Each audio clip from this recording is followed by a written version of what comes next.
Hey,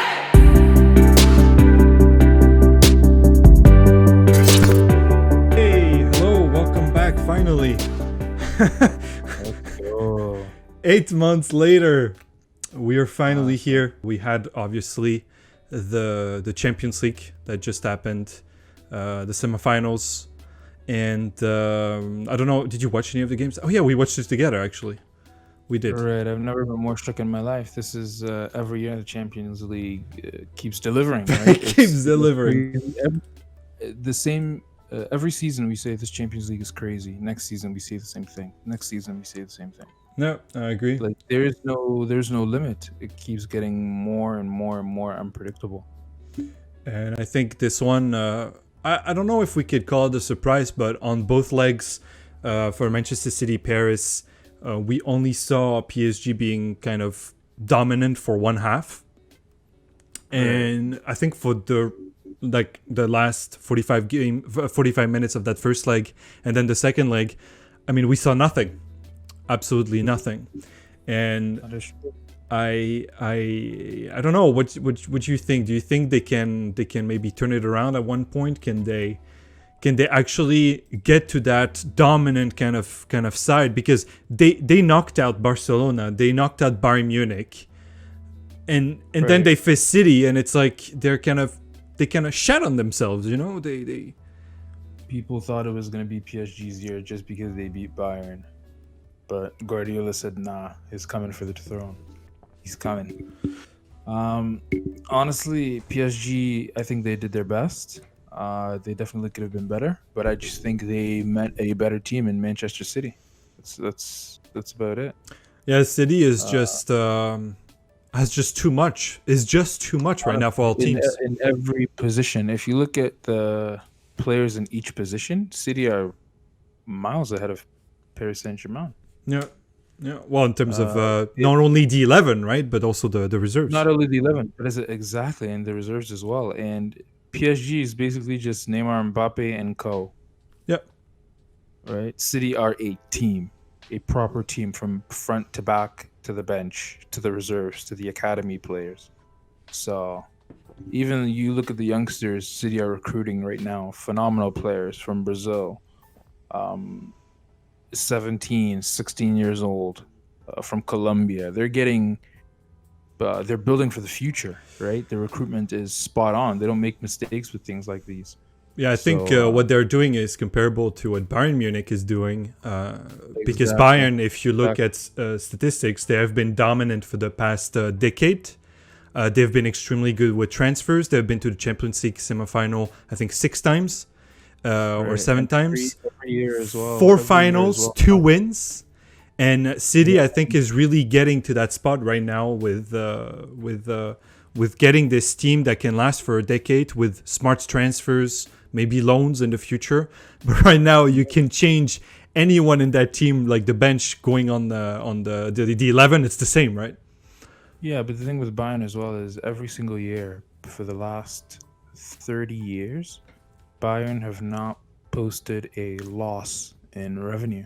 Yeah. So always made profits for the last 30 years. Yeah, it's And not. this is a club run by 51% fans and 49% commercial and external ownership. Yeah, it's like this made the whole difference compared to English clubs. Exactly. And like if we had this rule in more leagues, it shows that fans can actually run a club properly as it should be. Exactly. No, I totally agree.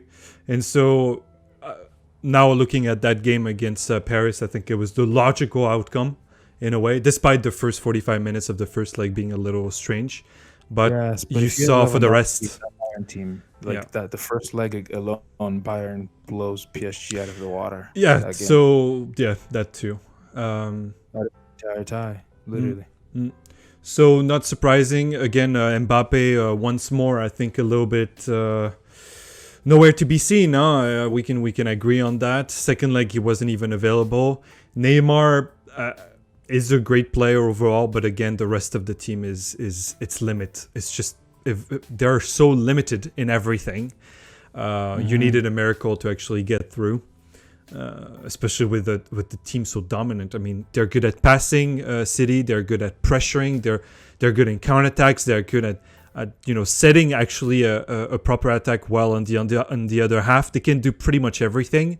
They have what is required to make the difference on the bench and off the bench. Like there was no way they were going to lose against that PSG side. Although we'll see about Chelsea. And speaking of Chelsea, well, I know you expected Madrid to go through, knowing their history, knowing how they're good with this competition. When there are only 2 games to play, because it's much more. It seems easier for them to do so than win constantly in the league. So let me know a little bit about your what you felt. Madrid disappointed me by losing to Chelsea, but I wasn't too surprised because Chelsea under Tuchel they've been fantastic. They've done everything right. Tuchel has stopped the leaks in defense, and once you stop conceding goals, it's easier for you to score goals and win 100%. Games, right? 100%. So they're very defensively organized, and Madrid. I can't explain what's going on to Madrid this season, especially in the Champions League, because I definitely thought that Benzema's hold on that team would be enough to take him past Chelsea. But I think starting Hazard in that game was a mistake 100%, because I knew he wanted to trust Hazard, and this is not even about him smiling and laughing after the game. It's his friend. You can smile with your friends after the game. I don't know why people are making such a big fuss about that. It's but Hazard was just unfit. It's the biggest game of their season thus far. You can't just put him back in there after missing so many games. It was just a little bit of a mismanagement from Zidane, which is weird because he's usually very, very good at stuff like that. So hopefully they could salvage their league by winning. I think Atletico are going to choke, though. I think Madrid have this league in the bag. Yeah, well, I mean, we'll get to that in a second, but I agree. This Tuchel, I don't know if I wanted to send you and I forgot the way he trains this Chelsea squad. He cuts, I think, the corner of the field and makes it into a triangle, makes it much more difficult for them to play, so that when they play on the field, it's much easier, right? Right, so they can maneuver tight spaces better.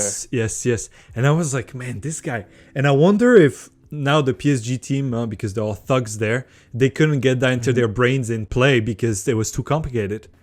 And the thing with the PSG team as well is, right? They don't want that disciplined play. Chelsea play very disciplined. Yeah, it was so it's night and day compared to the Lampard era. I can't believe. Team, almost. Oh yeah. I can't believe how good they became in such a short time. It's just tactical genius from Tuchel, and obviously lots of discipline from the players as well. Rudiger became the best center back overnight. And Kurt Zouma the GOAT. This defense is incredible. It's honestly incredible. Good. Christensen. Oh, I cannot believe this. No, really, really good. I mean, for both legs, they ate Real Madrid for lunch, dinner, and breakfast. I mean, it was almost too easy. An experienced coach does as well. This is what an experienced coach can do to a team. Hence, why Arsenal was struggling right now with. And then I think the other thing I wanted to mention is what I was going to say. Yes, I know he's been in the news for quite some time now. People make fun of him, but objectively speaking, Timo Werner is not good enough at all. I just watched the City game, Chelsea City game. The number of chances he missed are that just can't happen at this level. And the one he scored were all offside. So there is clearly an issue with him. If you put Giroud against the Madrid game, he scored 3 or 4 easily. Yeah, but Timo Werner has the joint most goals for Chelsea, joint most assists, most dribbles, most probably most tackles, or one of the most tackles, obviously, underneath Conte. Werner contributes in every aspect of the game. That's the thing as well. Even though he does miss a lot of chances, but the thing is, we know that when he starts to take those chances, then he will become one of the best. No, You but know he what I could mean? have been already. It's That's the thing.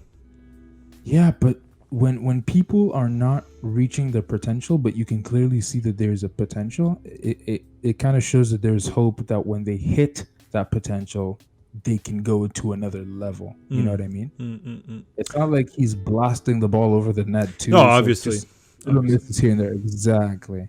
And so that's the thing about Werner. I think he was judged a little too harshly. Like, look at Havertz. Havertz was judged very harshly.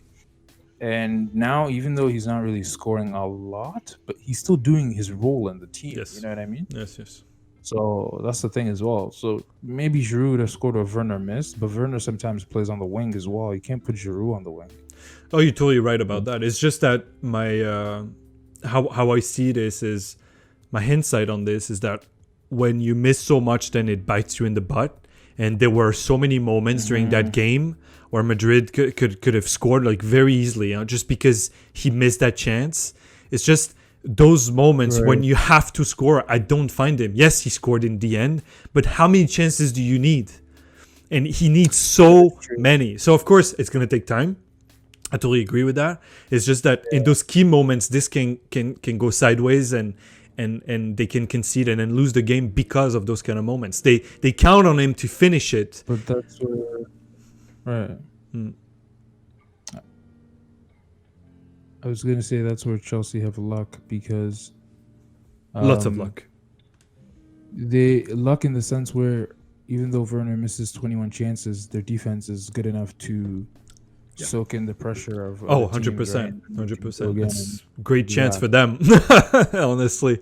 Because if they had players like I can't think of bad defenders. Mustafi. Mustafi, for example, it was game over. Game over. Absolute game over.